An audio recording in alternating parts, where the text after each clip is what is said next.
Hezbollah is preparing for a long war of attrition in South Lebanon after Israel wiped out its top leadership, according to two sources familiar with its operations. 3 weeks of devastating Israeli blows have diminished Hezbollah's capabilities.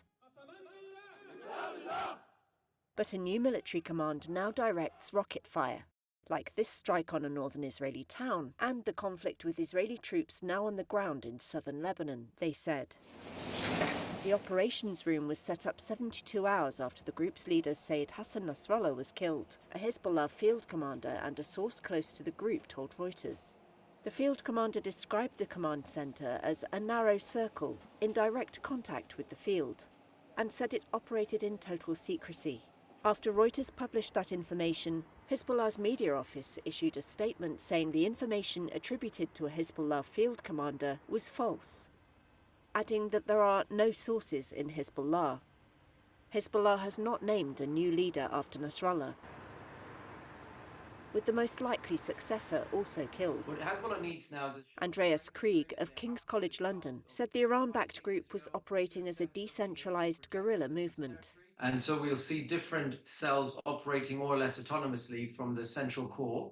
And this way they're a very resilient fighting force, because even though Israel has severely degraded the strategic leadership, operational leadership of Hezbollah, they've also degraded the communication system. The different cells of the guerrilla movement are still operating fairly well. Hezbollah's war of attrition would depend on its tunnel network, which Israel says extends for hundreds of miles. Israel's military released this video footage, which Reuters couldn't verify, said to show deep tunnels captured by its soldiers. The Hezbollah field commander called the tunnels the foundation of the battle. Mohanad Haj Ali, of the Beirut-based Carnegie Middle East Center. We haven't seen any sophisticated strikes against the tunnel system so far, which suggests that Hezbollah will maintain an ability to strike against Israeli forces in the south, even as Israel uses immense firepower and massive destruction against towns around the border region.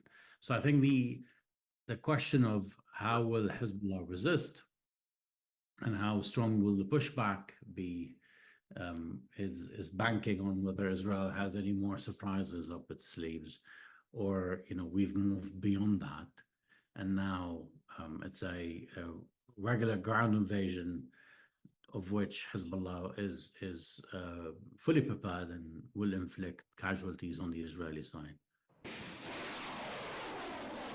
Israel says its strikes have severely depleted Hezbollah's arsenal and killed hundreds of fighters.